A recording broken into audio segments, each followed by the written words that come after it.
नमस्कार दोस्तों, जागृति क्लासेस के ऑनलाइन प्लेटफॉर्म पे आपका पुनः स्वागत है। मैं संदीप कुमार स्वामी आपको मनोविज्ञान का परिचय पढ़ा रहा था और मनोविज्ञान के परिचय में अभी तक जो पाठ हमने कंप्लीट किया है, मुख्य रूप से हमने मनोविज्ञान के परिचय में अभी तक देखा है कि मनोविज्ञान का है क्या। पहली बात हमने ये डिस्कस की थी। दूसरा जो हमारा टॉपिक था वो हमने देखा था मनोविज्ञान का अर्थ एवं परिभाषा क्या है, उसकी मीनिंग एंड डेफिनेशन क्या है। तीसरा जो हमारा पार्ट था मनोविज्ञान से संबंधित कुछ तथ्य पढ़े थे हमने। इसके बाद में हमने देखा था मनोविज्ञान का इतिहास क्या रहा है। मनोविज्ञान के इतिहास को हमने दो संदर्भों में समझा था कि मनोविज्ञान का इतिहास विश्व के संदर्भ में कैसा रहा है और भारत के संदर्भ में कैसा रहा है। इसी कड़ी में आज हम लोग जो हमारे मनोविज्ञान का मोस्ट इम्पोर्टेंट पार्ट है, मनोविज्ञान की प्रस्तावना का जो मोस्ट इम्पोर्टेंट पार्ट है या इंट्रोडक्शनरी पार्ट का जो मोस्ट इम्पोर्टेंट टॉपिक है, आज वो टॉपिक आता है हमारा और उसका नाम है मनोविज्ञान के विभिन्न संप्रदाय। आज का हमारा टॉपिक है मनोविज्ञान के विभिन्न संप्रदाय। जैसा कि मैंने आपको बताया था, जब हम लोग मनोविज्ञान का इतिहास पढ़ रहे थे तो मनोविज्ञान के इतिहास को हमने दो भागों में बांटा था, विश्व के संदर्भ में और भारत के संदर्भ में। विश्व के संदर्भ में भी उसके दो पार्ट किए थे हमने कि विश्व के संदर्भ में भी मनोविज्ञान को दो भागों में बांटा गया है, समय काल के अनुसार और विषय वस्तु के अनुसार। समय काल के अनुसार हमने उसके दो भाग किए थे, पूर्व वैज्ञानिक युग और वैज्ञानिक युग। पूर्व वैज्ञानिक युग का मतलब था कि जब मनोविज्ञान दर्शन शास्त्र विषय के रूप में पढ़ाया जाता था, और वैज्ञानिक युग का मतलब था कि जब मनोविज्ञान को दर्शन शास्त्र से अलग करके स्वतंत्र विषय के रूप में पढ़ाया गया था। पूर्व वैज्ञानिक युग के हमने तीन पार्ट देखे थे, हेलेनिक युग, पुनर्जागरण काल और दर्शन शास्त्रीय काल। और जो दूसरा हमारा युग था वैज्ञानिक काल, उस वैज्ञानिक काल के भी हमने दो पार्ट देखे थे। पहला पार्ट देखा था मनोविज्ञान को हमने संप्रदाय के रूप में पढ़ा था, और दूसरा मनोविज्ञान का इतिहास स्वतंत्र विषय के रूप में किस प्रकार से रहा है, इस चीज को हमने देखा था। तो हम लोग आज स्टार्ट कर रहे हैं मनोविज्ञान के संप्रदाय। देखो, मनोविज्ञान के संप्रदाय के अंतर्गत अगर सबसे इंपॉर्टेंट संप्रदाय आते हैं तो मुख्य रूप से चार संप्रदाय आते हैं। पहला हमारा आता है संरचनावादी, दूसरा प्रकार्यवादी, तीसरा व्यवहारवादी और चौथा गेस्टाल्ट। ये चार मुख्य संप्रदाय आते हैं हमारे। आज हम लोग स्टार्ट करते हैं। सबसे पहला संप्रदाय हमारा संरचनावादी।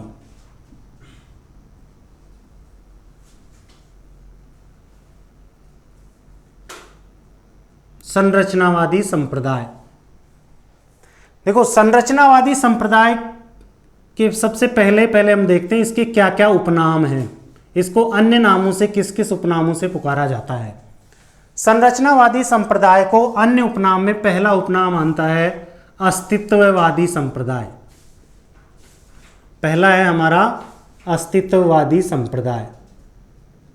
दूसरा इसका उपनाम है अंतर्निरीक्षणवादी संप्रदाय। अंतर्निरीक्षणवादी संप्रदाय, ये इसके दो उपनाम है। क्वेश्चन पूछा जा सकता है कि संरचनावादी संप्रदाय के उपनाम हैं या अस्तित्ववादी संप्रदाय माना जाता है। अस्तित्ववादी संप्रदाय का उपनाम क्या है, संरचनावादी संप्रदाय या अंतर्निरीक्षणवादी संप्रदाय। देखिए, संरचनावादी संप्रदाय के जो जनक माने जाते हैं, जनक, इसके जो फादर माने जाते हैं, जनक का मतलब है कि इसकी नींव डालने का काम किसने किया था। जनक नींव के रूप में, या इसको हम ऐसा भी बोल सकते हैं कि संरचनावादी संप्रदाय के अनौपचारिक जनक कौन थे। इनफॉर्मल, अनौपचारिक जनक, जिन्होंने सबसे पहले मनोविज्ञान की संरचनावादी संप्रदाय की नींव डाली थी। कौन से, पता लग गया होगा आपको। संरचनावादी संप्रदाय के जो जनक हैं, संरचनावादी संप्रदाय के जनक नींव के रूप में या अनौपचारिक रूप में माने जाते हैं विलियम वुंट। कौन माने जाते हैं? William Wundt. विलियम वुंट ने 1879 में जर्मनी में, कहां पे? जर्मनी में। कौन से शहर में? लिप्जिंग शहर में। कौन से शहर में? लिप्जिंग शहर में। और कौन से विश्वविद्यालय में? लिप्जिंग विश्वविद्यालय में। कौन से विश्वविद्यालय में? लिप्जिंग विश्वविद्यालय में मनोविज्ञान के संरचनावादी संप्रदाय की पहली नींव डाली थी। तो मनोविज्ञान के संरचनावादी संप्रदाय के अनौपचारिक जनक या संरचनावादी संप्रदाय के नींव के रूप में जो जनक हैं वो कौन माने जाते हैं? विलियम वुंट माने जाते हैं। दूसरा इसी के अंतर्गत पार्ट बनता है हमारा संरचनावादी संप्रदाय के औपचारिक जनक, फॉर्मल फादर ऑफ संरचनावादी स्कूल। इसके औपचारिक जनक कौन है? या इसको हम ऐसा भी कह सकते हैं कि संरचनावादी संप्रदाय के स्कूल के रूप में जनक कौन है? संरचनावादी संप्रदाय के औपचारिक जनक या संरचनावादी संप्रदाय के स्कूल के रूप में जनक कौन है? तो इसके अंतर्गत नाम आता है एक टिचनेर। क्या नाम आता है बेटा? टिचनेर। टिचनेर ने 1892 में टिचनेर मुख्य रूप से अमेरिका के थे। कहाँ के थे? अमेरिका के। अमेरिका के कार्नेल विश्वविद्यालय में। कौन से विश्वविद्यालय में? कार्नेल विश्वविद्यालय में इस संप्रदाय की औपचारिक रूप से स्थापना की। अब हमारे यहां पे एक छोटा सा कंफ्यूजन आ गया। क्या कंफ्यूजन है कि नींव के रूप में जनक या अनौपचारिक जनक या औपचारिक जनक व स्कूल के रूप में जनक, इसमें डिफरेंस क्या है? इसमें अंतर क्या है? देखो मैं इसको एक सिंपल से उदाहरण से समझाता हूं तुम्हें। हमने जैन संप्रदाय का नाम सुना होगा, सुना है हमने जैन संप्रदाय। जैन संप्रदाय मुख्य रूप से जैन संप्रदाय की कुछ शिक्षाएं होती हैं।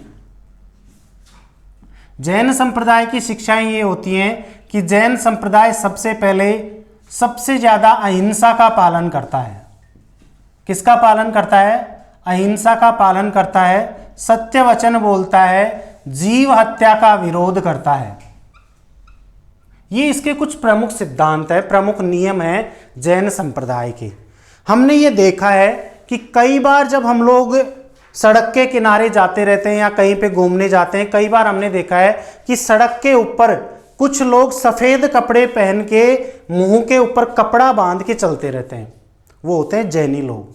मुख्य रूप से ऐसा मानते हैं कि जब हम लोग श्वास लेते हैं तो श्वास के दौरान जो वायुमंडल में छोटे छोटे जीवाणु हैं, छोटे छोटे कीटाणु हैं, वो हमारे नाक में प्रवेश करते हैं और प्रवेश करने से उनकी मृत्यु हो जाती है।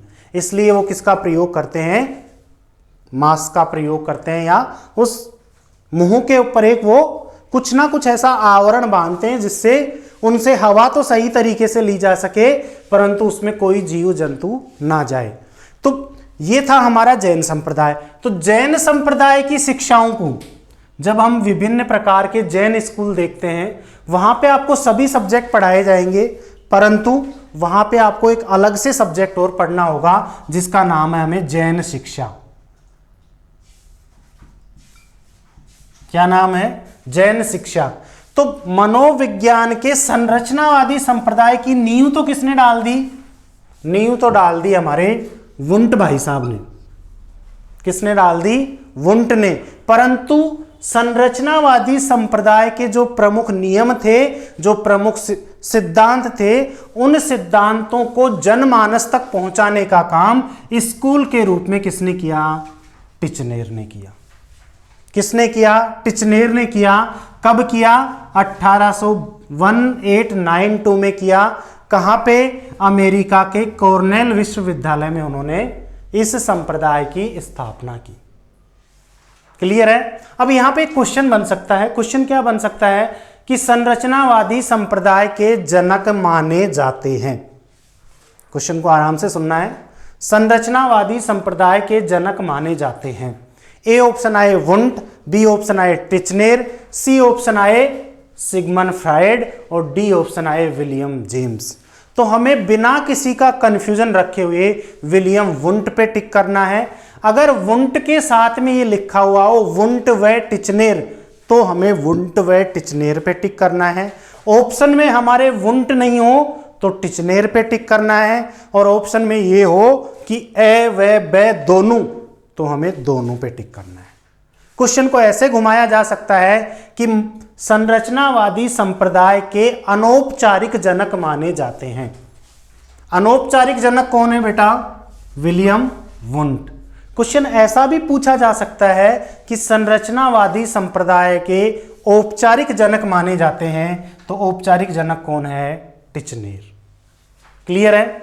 तीसरा इसके अंतर्गत देखो, पहला हमारा कौन सा पार्ट हो गया? संरचनावादी संप्रदाय के क्या क्या उपनाम है। दूसरा हमारा कॉन्सेप्ट हो गया इसमें इसके जनक कौन कौन है। तीसरा हमारा इसके अंतर्गत पार्ट आता है संरचनावादी संप्रदाय के अनुसार मनोविज्ञान की विषय वस्तु क्या है। तीसरा पार्ट कौन सा आता है? संरचनावादी संप्रदाय के अनुसार मनोविज्ञान की विषय वस्तु क्या है। देखो, संरचनावादी संप्रदाय के अनुसार मनोविज्ञान की विषय वस्तु चेतना है। क्या है? चेतना है या चेतन अनुभूति है। चेतना या चेतन अनुभूति मनोविज्ञान की विषय वस्तु किस संप्रदाय के अनुसार है? संरचनावादी संप्रदाय के अनुसार। क्लियर है? हम लोगों ने यहां पढ़ा है कि मनोविज्ञान के अनौपचारिक जनक तो वुंट हैं और औपचारिक जनक टिचनेर हैं। यहां पे भी हमारा एक छोटा सा नोट बनता है।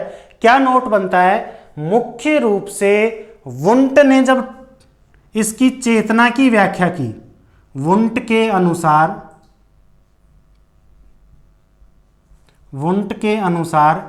चेतना के दो गुण होते हैं। कितने गुण होते हैं? दो गुण होते हैं। किसके अनुसार? वुंट के अनुसार। और उन दो गुणों का या उन दो विशेषताओं का, गुण की जगह हम विशेषता भी कह सकते हैं यहां पे,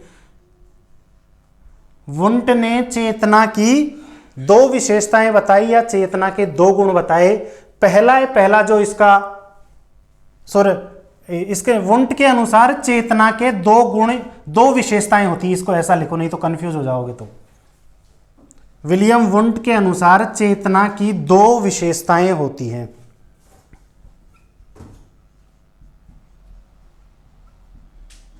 पहली उसकी विशेषताएं बताई गुण, और दूसरी उन्होंने विशेषता बताई तीव्रता। चेतना की दो विशेषताएं बताई वुंट ने। पहली विशेषता कौन सी? गुण। दूसरी विशेषता तीव्रता। दूसरा हमारा यहां पे नोट बनता है टिचनेर के अनुसार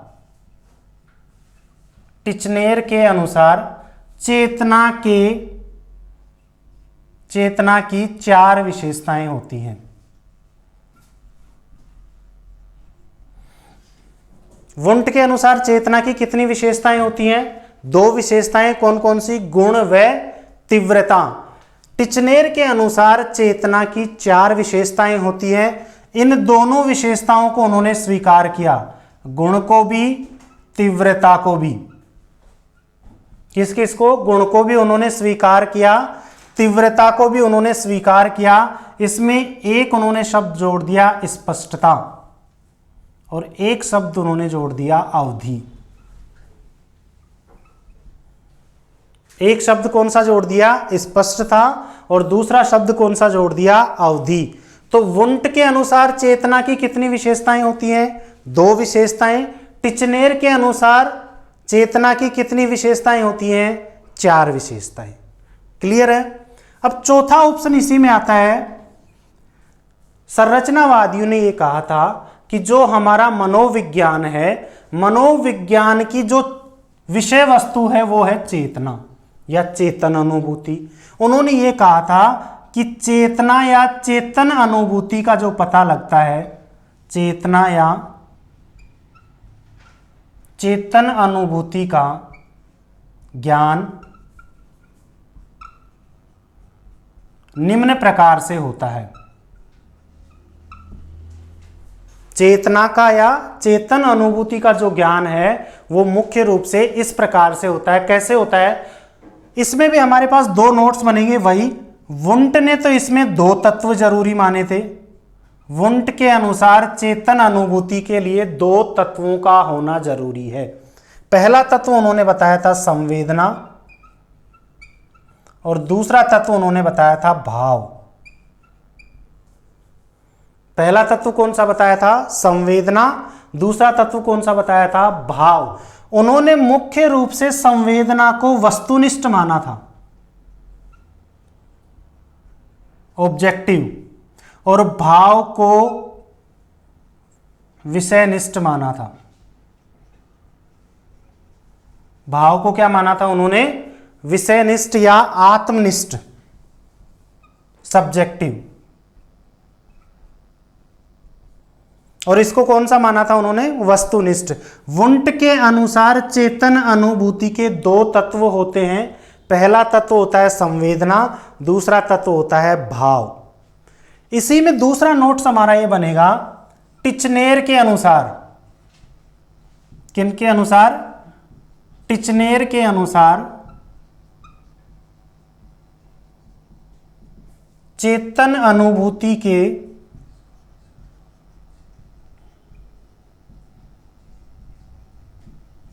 तीन तत्व होते हैं। कितने तत्व होते हैं? तीन तत्व। पहला उन्होंने संवेदना को बताया था, दूसरा उन्होंने भाव को बताया था और तीसरा उसमें प्रतिबिंब जोड़ दिया था। तीसरा क्या जोड़ दिया था? प्रतिबिंब या प्रतिमा। देखो, इन तीनों वर्ड्स को हम एक एग्जाम्पल से समझेंगे कि ये वास्तव में होते क्या हैं। जब भी हमें कांटा चुभता है बेटा, तो कांटे चुभने का एहसास या कांटा हमारे पैर में चुभा है, इसका एहसास हमें कहाँ होता है? मस्तिष्क में होता है। कहाँ होता है? मस्तिष्क में होता है। जैसे ही कांटा चुभता है तो सबसे पहले हमें क्या होती है? संवेदना। संवेदना का मतलब हमें पीड़ा होती है ना। कांटा जब चुभता है तो दर्द होता है, और दर्द होने से हमें क्या होती है? पीड़ा होती है, दुखद स्थिति होती है। होती है या नहीं होती? दुखद स्थिति। कांटे के चुभने से उसकी संवेदना क्या हुई? पीड़ा हुई। भाव क्या आएगा मन में? हम बोलते हैं ना एकदम से मतलब भाव आया है ना। हम लोग या तो रोने लगेंगे, रोते हैं ना, तो ये क्या हो गया? भाव। रोना, ये हमारा क्या हो गया? भाव हो गया। और जैसे ही कांटा चुभा और कांटा चुभने से दर्द हुआ, हमें हमारे मस्तिष्क में, हमारी दिमाग में एक इमेज बन जाती है कि कुछ ना कुछ चुभा है। हो सकता है वह या तो कांटा होगा या हो सकता है कुछ ना कुछ नुकीली वस्तु होगी। तो हमें चेतन अनुभूति का पता कैसे लगता है? टिचनेर के अनुसार संवेदना से, भाव से और प्रतिमा से। वुंट के अनुसार केवल संवेदना से और भाव से।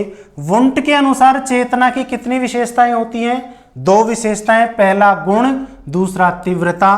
टिचनेर के अनुसार चेतना की कितनी विशेषताएं होती हैं? चार विशेषताएं। गुण, तीव्रता, स्पष्टता और अवधि। और लास्ट वाला इसमें ऑप्शन आता है हमारा पांचवा, कि संरचनावादी संप्रदाय के अनुसार मनोविज्ञान की अध्ययन विधि कौन सी है? पांचवा हमारा ऑप्शन कौन सा आएगा इसमें? अध्ययन विधि। देखो, संरचनावादी संप्रदाय ने मनोविज्ञान की जो अध्ययन विधि मानी थी, वो मानी थी अंतर्निरीक्षण। क्या मानी थी? अंतर्निरीक्षण। कि मनोविज्ञान का अध्ययन हमें अंतर्निरीक्षण विधि से करना चाहिए। ये अंतर्निरीक्षण क्या होता है? आत्म अनुभूति, अंदर झांक कर देखना, अंदर का अवलोकन करना। अंदर निरीक्षण, अवलोकन करना, अंदर का अवलोकन करना, अंतर्निरीक्षण विधि। तो मनोविज्ञान का अध्ययन कौन सी विधि से किया जाता है संरचनावादियों के अनुसार? अंतर्निरीक्षण विधि से किया जाता है। क्लियर है? ये हमारा है पहला संप्रदाय जिसका नाम है संरचनावादी संप्रदाय। इसका उपनाम है अस्तित्ववादी संप्रदाय या अंतर्निरीक्षणवादी संप्रदाय। संरचनावादी संप्रदाय के जनक कौन से जनक? अनौपचारिक जनक कौन माने जाते हैं? विलियम वुंट माने जाते हैं। औपचारिक जनक कौन माने जाते हैं? टिचनेर माने जाते हैं। संरचनावादी संप्रदाय के अनुसार मनोविज्ञान की विषय वस्तु क्या है? चेतना है या चेतन अनुभूति है या चेतन तत्व है। विलियम वुंट ने चेतना की दो विशेषताएं बताई थी, गुण व तीव्रता, और टिचनेर ने चेतना की चार विशेषताएं बताई थी, गुण, तीव्रता, स्पष्टता और अवधि। संरचनावादी संप्रदाय के अनुसार मुख्य रूप से जो हमारी चेतना है या जो हमारी चेतन अनुभूति है उसका ज्ञान हमें तीन तत्वों से होता है। वुंट के अनुसार दो तत्वों से, टिचनेर के अनुसार तीन तत्वों से। वुंट ने दो तत्व कौन कौन से बताए थे? संवेदना व भाव, और टिचनेर ने इसमें क्या ऐड कर दिया था? प्रतिमा या प्रतिबिंब। संरचनावादी संप्रदाय के अनुसार मनोविज्ञान की अध्ययन विधि कौन सी है? अंतर्निरीक्षण है। कौन सी है? अंतर्निरीक्षण है। यहां तक क्लियर है? ओके। इसका आप स्क्रीनशॉट भी ले सकते हैं, चाहे तो आप इसके नोट्स बना सकते हैं। क्लियर है? देखो, संरचनावादी संप्रदाय के बाद में हमारा दूसरा संप्रदाय आता है प्रकार्यवादी संप्रदाय। दूसरा हमारा जो संप्रदाय है उस संप्रदाय का नाम है प्रकार्यवादी संप्रदाय या कार्यवादी संप्रदाय।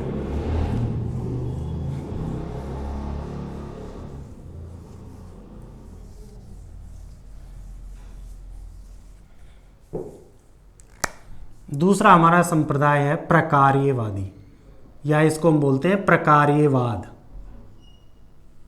देखो, इस संप्रदाय का उपनाम क्या है? इसे हम कार्यवाद संप्रदाय के नाम से भी जानते हैं। किस नाम से जानते हैं? कार्यवाद संप्रदाय के नाम से भी जानते हैं। इस संप्रदाय की सबसे पहले जो नींव डाली थी या इस संप्रदाय के जो अनौपचारिक जनक हैं, अनौपचारिक जनक विलियम जेम्स माने जाते हैं। कौन माने जाते हैं? जेम्स माने जाते हैं। इस संप्रदाय के औपचारिक जनक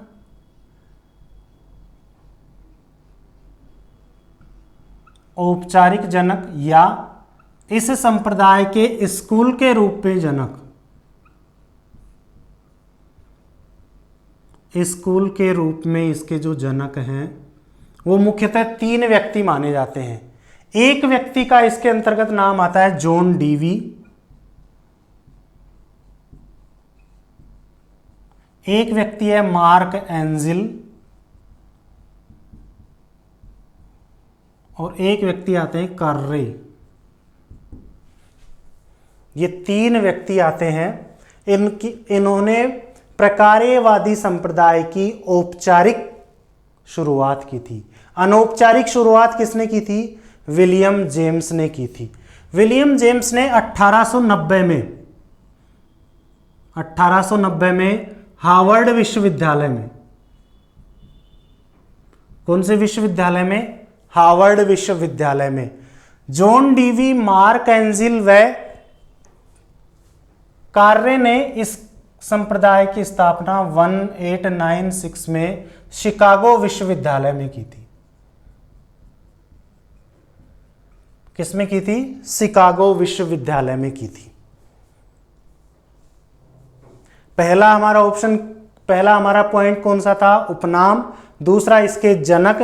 तीसरा हमारा ऑप्शन आता है विषय वस्तु, कि मनोविज्ञान की विषय वस्तु प्रकार्यवादी संप्रदाय के अनुसार क्या है।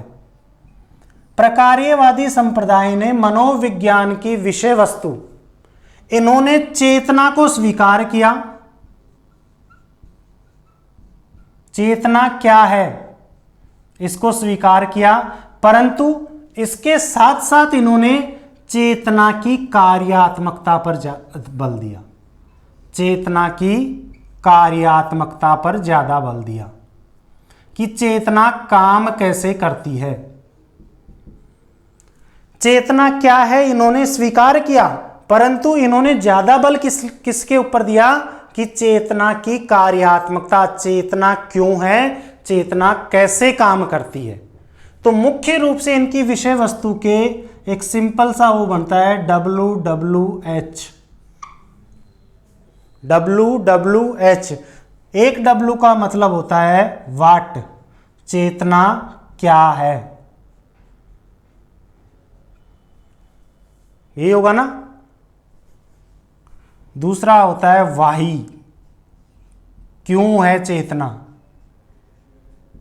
और तीसरा होता है हाउ, कैसे।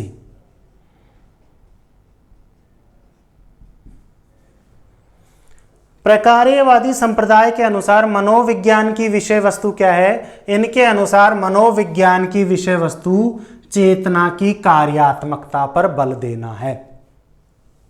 क्लियर है? चेतना क्या है, चेतना क्यों है, वह चेतना कैसे काम करती है, इस चीज का पता लगाना प्रकार्यवादी संप्रदाय का प्रमुख कार्य है। चौथा हमारा इसके अंतर्गत पार्ट आता है कि प्रकार्यवादी संप्रदाय के अनुसार मनोविज्ञान की अध्ययन विधि कौन सी है। क्या आता है? अध्ययन विधि। देखो, प्रकार्यवादी संप्रदाय के अनुसार मनोविज्ञान की अध्ययन विधि, इन्होंने अंतर्निरीक्षण को स्वीकार किया, अंतर्निरीक्षण को भी इन्होंने अध्ययन विधि बताया, और अंतर्निरीक्षण के साथ साथ इन्होंने एक चीज और जोड़ दी जिसका नाम था प्रेक्षण, प्रोजेक्शन मेथड। इन्होंने अंतर्निरीक्षण मतलब खुद के अंदर झांकना व प्रोजेक्शन मेथड, प्रेक्षण विधि को मनोविज्ञान की अध्ययन विधि बताया।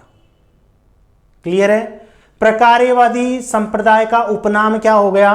कार्यवाद। इसके अनौपचारिक जनक कौन हो गए? जेम्स। इसके औपचारिक जनक या स्कूल के रूप में जनक कौन हो गए? जॉन डीवी, मार्क एंजिल व कार्रे। प्रकार्यवादी संप्रदाय के अनुसार मनोविज्ञान की विषय वस्तु चेतना की कार्यात्मकता पर बल देना, चेतना क्या है, चेतना क्यों है, वह चेतना कैसे है, इसका पता लगाना। प्रकार्यवादी संप्रदाय के अनुसार मनोविज्ञान की अध्ययन विधि अंतर्निरीक्षण व प्रेक्षण। कौन कौन सी हो गई?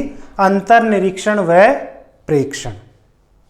क्लियर है? तो ये था हमारा दूसरा संप्रदाय। इसी के अंतर्गत हमारा तीसरा संप्रदाय आता है। उस संप्रदाय का नाम है, जो सब लोग जानते हो, आप ज्यादा पढ़ते भी उसी को हो। तीसरा हमारा संप्रदाय आता है व्यवहारवादी संप्रदाय। तीसरा संप्रदाय कौन सा है? व्यवहारवाद।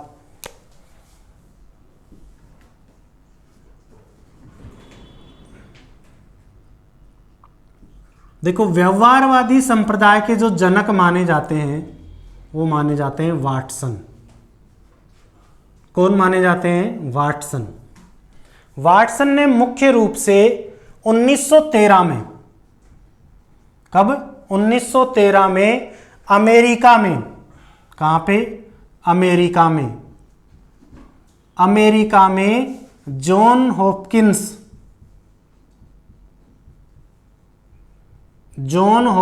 विश्वविद्यालय में इस संप्रदाय की स्थापना की थी। कब की थी? 1913 में। किसने की थी? वाटसन ने की थी। कहां पे की थी? अमेरिका में की थी। कौन से विश्वविद्यालय में की थी? जॉन हॉपकिंस विश्वविद्यालय में की थी। क्लियर है? देखो, जो मनोविज्ञान का व्यवहारवाद संप्रदाय है या इसके जो जनक हैं वाटसन पे सबसे ज्यादा जो प्रभाव पड़ता है वो पड़ता है एक तो पावलोव का। किसका पड़ता है? पावलोव का। और दूसरा जो इनके ऊपर प्रभाव पड़ता है वो पड़ता है कार्यवाद का। विलियम जेम्स और पावलोव का प्रभाव इनके ऊपर सबसे ज्यादा पड़ता है। इसीलिए व्यवहारवादी संप्रदाय को हम उद्दीपक अनुक्रिया, उद्दीपक अनुक्रिया मनोविज्ञान के जनक भी मानते हैं,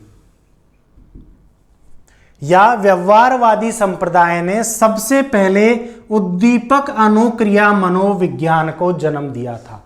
उद्दीपक अनुक्रिया क्या होती है? हमारे सामने कोई स्टिमुलस होता है, उस स्टिमुलस को देख करके हम रेस्पॉन्स करते हैं। बिल्ली जब भूखी थी, बिल्ली के सामने भोजन रखा गया, भोजन की सुगंध जब बिल्ली के पास पहुंची तो उसकी भूख ज्यादा बढ़ गई और बिल्ली उछल कूद करने लग गई। बिल्ली क्या करने लग गई? अनुक्रिया करने लग गई। उद्दीपक को देखकर अनुक्रिया करना उद्दीपक अनुक्रिया मनोविज्ञान कहलाता है, या इसे हम SR साइकोलॉजी भी कहते हैं। तो मुख्य रूप से इन्हें कौन से मनोविज्ञान का जनक माना जाता है? उद्दीपक अनुक्रिया मनोविज्ञान का जनक भी मानते हैं। क्लियर है? व्यवहारवाद संप्रदाय के अनुसार मनोविज्ञान की विषय वस्तु, मनोविज्ञान की विषय वस्तु मानव व्यवहार है। क्या है? मानव व्यवहार है। उन्होंने ये नहीं कहा कि मनोविज्ञान की विषय वस्तु चेतना है या मनोविज्ञान की विषय वस्तु चेतना की कार्यात्मकता है। उन्होंने ये कहा कि मनोविज्ञान की विषय वस्तु क्या है? मानव व्यवहार है। इसका कथन आपने सुना भी होगा। इन्होंने ये कहा था ना कि 1 दर्जन स्वस्थ बच्चे दीजिए, मैं उनमें योग्यता ना होते हुए भी मेरी इच्छा अनुसार उन्हें वकील, डॉक्टर, इंजीनियर, यहां तक कि मैं चोर भी बना दूंगा। ये किसने कहा था? वाटसन ने कहा था। देखो, वाटसन का एक बड़ा इंपॉर्टेंट फैक्ट है। क्या फैक्ट है? शायद ये कई लोग नहीं जानते होंगे। वाटसन प्रारंभ में बच्चे के विकास के लिए मुख्य रूप से आनुवंशिकता को महत्वपूर्ण मानते थे। किसको महत्वपूर्ण मानते थे? आनुवंशिकता। उन्होंने ये कहा था प्रारंभ में कि बच्चे के विकास में हेरिडिटी का सबसे ज्यादा इन्वॉल्वमेंट होता है, परंतु बाद में उन्होंने लगभग 1914 के बाद में उन्होंने कुछ निष्कर्ष निकाले, कुछ प्रयोग किए और आनुवंशिकता को उन्होंने गौण महत्व बताया उसका बालक के विकास के लिए, और पर्यावरण का सबसे ज्यादा महत्व बताया। इसलिए हम इन्हें पर्यावरण मनोविज्ञानवादी भी बोलते हैं, हम एनवायरमेंटल साइकोलॉजिस्ट भी बोलते हैं हम इनको। इन्होंने सबसे पहले बच्चे के विकास के लिए कौन सा तत्व बताया था? आनुवंशिकता। बाद में कौन सा बताया इन्होंने? पर्यावरण। क्वेश्चन पूछा जा सकता है, क्वेश्चन बन सकता है यहां से कि उस मनोवैज्ञानिक का नाम बताइए जिन्होंने सर्वप्रथम बालक के विकास के लिए आनुवंशिकता को महत्वपूर्ण माना, पर्यावरण को गौण माना, परंतु बाद में कुछ निष्कर्षों से पर्यावरण को प्रमुख तत्व माना, वह आनुवंशिकता को गौण तत्व माना। तो वो मनोवैज्ञानिक कौन से हैं हमारे? वो मनोवैज्ञानिक हैं वाटसन। कौन से मनोवैज्ञानिक हैं? वाटसन। व्यवहारवाद संप्रदाय के अनुसार मनोविज्ञान की जो अध्ययन विधि है,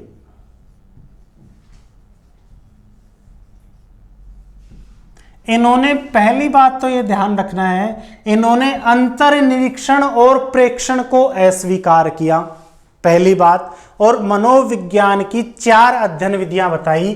पहली अध्ययन विधि अवलोकन विधि, ऑब्जर्वेशन। दूसरी विधि अनुबंधन। पहली कौन सी बताई? अवलोकन विधि बताई। दूसरी इन्होंने बताई अनुबंधन। तीसरी इन्होंने बताई परीक्षण, टेस्टिंग। और चौथी इन्होंने बताई वर्बल रिपोर्ट या शाब्दिक रिपोर्ट। मनोविज्ञान की 4 अध्ययन विधियां बताई इन्होंने। कौन कौन सी? अवलोकन विधि, अनुबंधन विधि, परीक्षण विधि और शाब्दिक रिपोर्ट विधि। इस व्यवहारवाद की अगर हम लोग बात करें तो व्यवहारवाद संप्रदाय के जनक कौन माने जाते हैं? वाटसन माने जाते हैं। इन्होंने 1913 में अमेरिका के जॉन हॉपकिंस विश्वविद्यालय में इस संप्रदाय की स्थापना की थी। इनके ऊपर पावलोव का व विलियम जेम्स का प्रभाव है, या पावलोव का व कार्यवाद संप्रदाय का इसके ऊपर प्रभाव है। इसी कारण से इसे उद्दीपक अनुक्रिया मनोविज्ञान के जनक भी मानते हैं हम, या व्यवहारवाद ने उद्दीपक अनुक्रिया मनोविज्ञान को जन्म दिया। व्यवहारवाद के अनुसार मनोविज्ञान की विषय वस्तु मानव व्यवहार है। मानव व्यवहार में भी उन्होंने सबसे पहले आनुवंशिकता को ज्यादा महत्वपूर्ण बताया था, बाद में पर्यावरण को ज्यादा महत्वपूर्ण बताया। इनके अनुसार मनोविज्ञान की 4 अध्ययन विधियां होती हैं, या व्यवहारवाद संप्रदाय के अनुसार मनोविज्ञान के अध्ययन की 4 विधियां होती हैं: अवलोकन विधि, अनुबंधन विधि, परीक्षण विधि और शाब्दिक रिपोर्ट विधि। क्लियर है? हाँ या ना? क्लियर है। इसी के अंतर्गत हमारा चौथा वाला जो संप्रदाय आता है, उस संप्रदाय को हम बोलते हैं गेस्टाल्ट संप्रदाय। चौथा हमारा संप्रदाय है गेस्टाल्ट संप्रदाय, जिसे हम समग्रतावादी संप्रदाय भी बोलते हैं।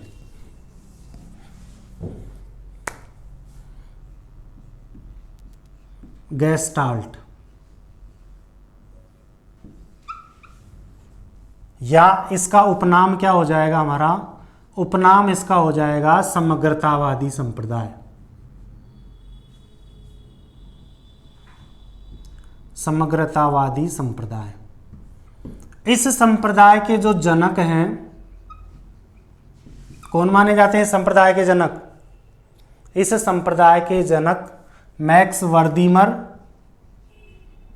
या वर्दाइमर मानते हैं। मैक्स वर्दीमर या वर्दाइमर, इन्होंने 1912 में जर्मनी में इस संप्रदाय की स्थापना की थी।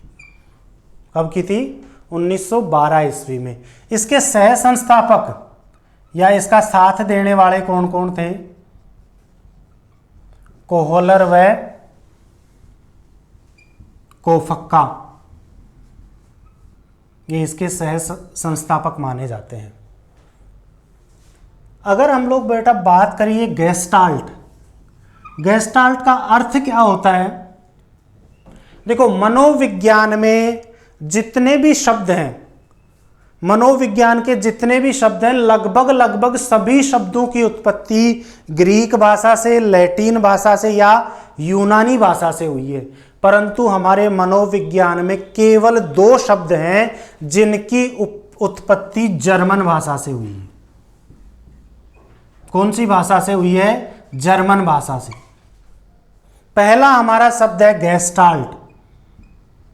गेस्टाल्ट जो शब्द है वो जर्मन भाषा का शब्द है। और जो दूसरा हमारा शब्द है, कौन सा है? आया कुछ याद? दूसरा हमारा शब्द है किंडरगार्टन। मनोविज्ञान में 2 जो शब्द हैं वो जर्मन शब्द हैं, बाकी अन्य सारे शब्द, व्यक्तित्व की उत्पत्ति भी लैटिन भाषा के पर्सोना से होती है, अभिप्रेरणा मूवर्स या मोटिव से होती है। इन सभी शब्दों की उत्पत्ति लगभग ग्रीक, लैटिन या यूनानी भाषा से होती है। परंतु मनोविज्ञान में केवल 2 शब्द ऐसे हैं जिनकी उत्पत्ति जर्मन से होती है। पहला शब्द हो गया गेस्टाल्ट और दूसरा शब्द हो गया किंडरगार्टन। गेस्टाल्ट का जो शाब्दिक अर्थ होता है, गेस्टाल्ट को मुख्य रूप से हम लोग आकृति, आकार या संगठन इस नाम से भी जानते हैं। इसका जो शाब्दिक अर्थ होता है, गेस्टाल्टवादी संप्रदाय के अनुसार मनोविज्ञान की विषय वस्तु, इन्होंने मनोविज्ञान की विषय वस्तु चेतना को भी माना था और मानव व्यवहार को भी माना था। इनके अनुसार मनोविज्ञान की विषय वस्तु चेतना भी है और मनोविज्ञान की विषय वस्तु मानव व्यवहार भी है। और इन्होंने सबसे ज्यादा जो जोर दिया था वो जोर दिया था समग्रतावाद पर।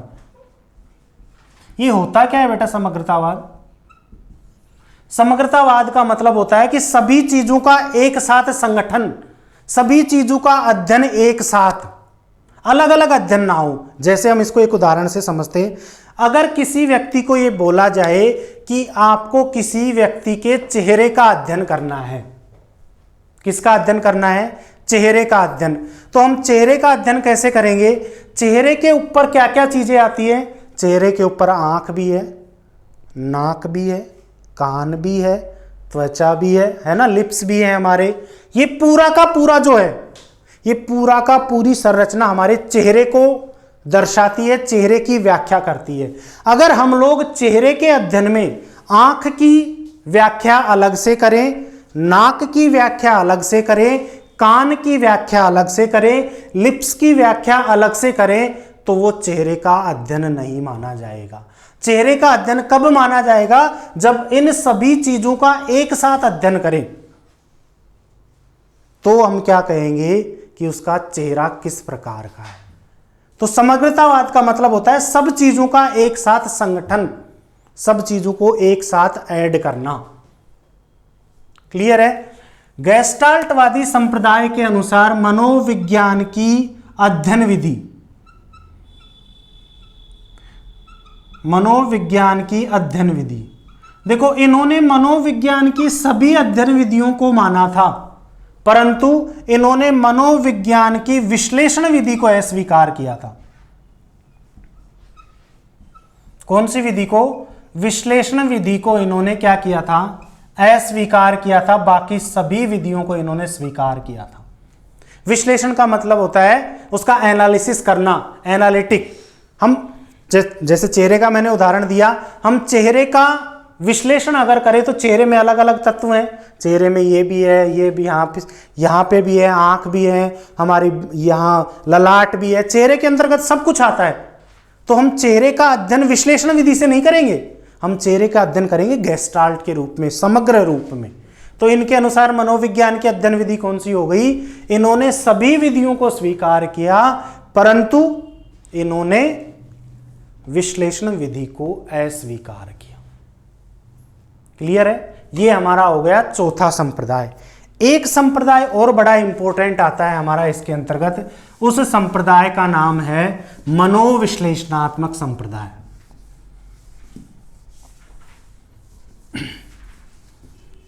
क्या नाम है? मनोविश्लेषणात्मक संप्रदाय।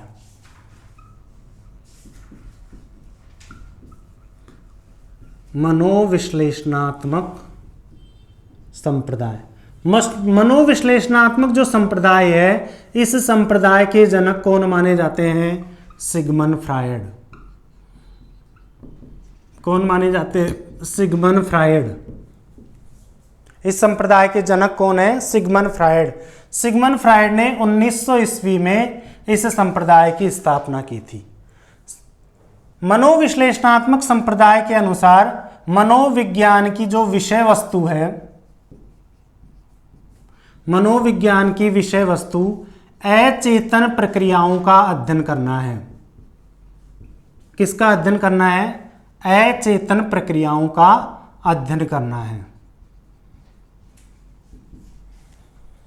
सिगमंड फ्रायड ने बालक के विकास के दो तत्व बताए थे, बालक के विकास के दो पहलू बताए थे। पहला पहलू उन्होंने बताया था कि बालक के मन का विकास कैसे होता है, दूसरा उन्होंने बताया था बालक के शरीर का विकास कैसे होता है। बालक के मन के विकास के भी दो पहलू बताए थे उन्होंने। मन के विकास का एक पहलू जो स्थिर होता है, मन के विकास का एक पहलू जो गतिशील होता है। उन्होंने दो पहलू बताए थे।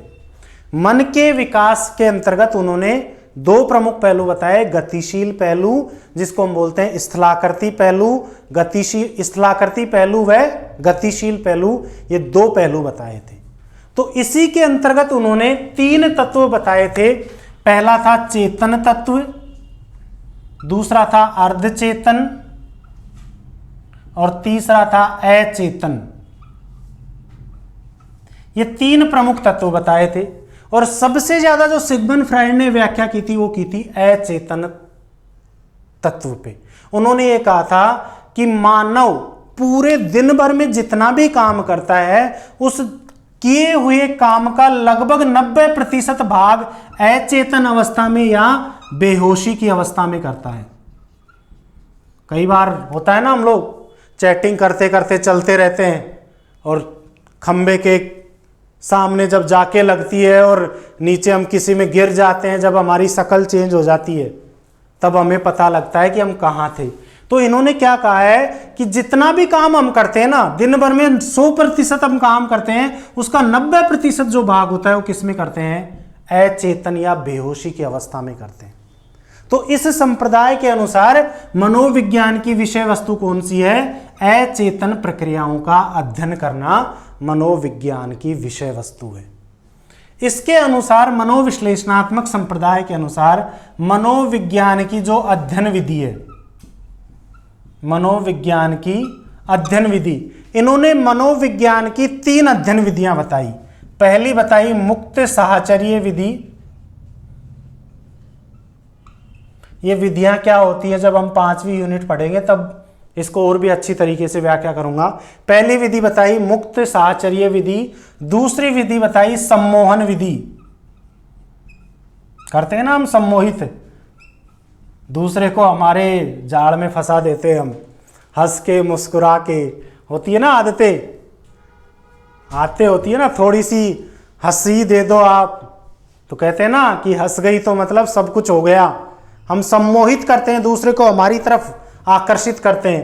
पहली विधि कौन सी बताई? मुक्त साहचर्य विधि। दूसरी सम्मोहन विधि। और तीसरी इन्होंने विधि बताई स्वप्न की व्याख्या की विधि, ड्रीम एनालिसिस, कि सपने क्यों आते हैं हमें, सपने आने का कारण क्या है और उन सपनों का क्या अर्थ है। जब हम सिगमंड फ्राइड पढ़ेंगे तब मैं बताऊंगा कि सपने क्यों आते हैं, सपने क्या वास्तव में सच भी होते हैं या सपनों के पीछे क्या क्या कारण होते हैं, वही सपने क्यों आते हैं जो जिसमें हमारा इंटरेस्ट होता है। कई बार हम नौकरी मिलती नहीं है और हम प्रिंसिपल बन जाते हैं, जबकि वास्तव में हम कुछ भी नहीं होते। तो सपने क्यों आते हैं, इसकी व्याख्या सम्मोहन विधि और मुक्त साहचर्य विधि, ये मनोविज्ञान की अध्ययन विधि बताई थी। कौन से संप्रदाय ने? मनोविश्लेषणात्मक संप्रदाय ने। क्लियर है? अब अगर हम लोग बात करें तो कुछ छोटे छोटे संप्रदाय और आते हैं, मैं उनका नाम लिखता हूं, उनके जनक कौन है वो बताता हूं। बाद में जब हम लोग वृद्धि एवं विकास के सिद्धांत पढ़ेंगे उनकी ज्यादा व्याख्या और करेंगे। एक हमारा संप्रदाय आता है मानवतावादी संप्रदाय। मानवतावादी संप्रदाय के जनक माने जाते हैं अब्राहम मैस्लो। कौन माने जाते हैं? Abraham Maslow. एक हमारा संप्रदाय आता है संज्ञानवादी संप्रदाय। संज्ञानवादी संप्रदाय के जनक माने जाते हैं जीन पियाजे। कौन माने जाते हैं? जीन पियाजे। एक हमारा संप्रदाय आता है प्रयोजनवादी संप्रदाय। प्रयोजनवादी संप्रदाय या जिसको हम बोलते हैं हार्मिक संप्रदाय। हार्मिक संप्रदाय, प्रयोजनवादी संप्रदाय या हार्मिक संप्रदाय के जो जनक माने जाते हैं वो माने जाते हैं मैकडूगल। एक हमारा संप्रदाय आता है साहचर्यवाद संप्रदाय, साहचर्यवादी संप्रदाय। इसके जनक माने जाते हैं जॉन लॉक। ये हमारे कुछ संप्रदाय हैं, अन्य संप्रदायों के अंतर्गत इनकी व्याख्या की जाती है। ये आज का जो हमारा टॉपिक था वो था हमारा संप्रदाय से संबंधित। इस टॉपिक के लास्ट में आपको 3 बड़े इंपॉर्टेंट नोट लिखने हैं।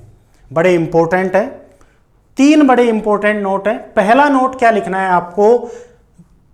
पहला नोट लिखना है, इन तीनों क्वेश्चनों के आंसर आप मुझे कमेंट बॉक्स में बताएंगे और मैं आगे आने वाले लेक्चर में पहले इन 3 क्वेश्चन का आंसर दूंगा। इन 3 चीजों का, 3 नोटों का आंसर आपसे पूछूंगा। जब तक कमेंट बॉक्स में इसके कमेंट नहीं आएंगे तब तक मैं इसका आंसर नहीं बताऊंगा। पहला हमारा क्वेश्चन है कि मनोविज्ञान का प्रथम बल किसे कहा जाता है?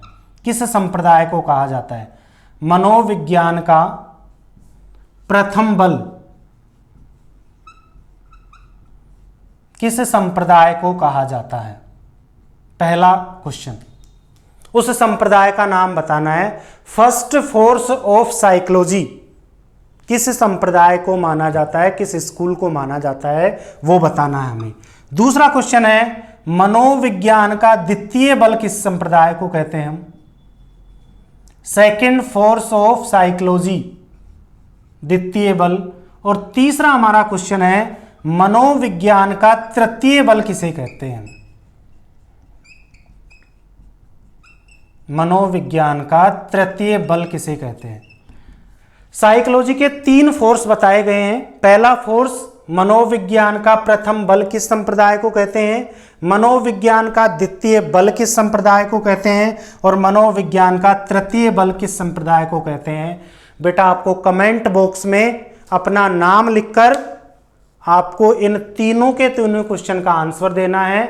जितने भी बच्चों का राइट आंसर होगा, मैं उन बच्चों को जब भी वो ऑफलाइन क्लास में आएंगे, कोचिंग की तरफ से उनको सम्मानित किया जाएगा, कुछ ना कुछ उनको एज ए गिफ्ट के रूप में दिया जाएगा। उम्मीद करता हूं आज का टॉपिक आपको समझ में आया होगा।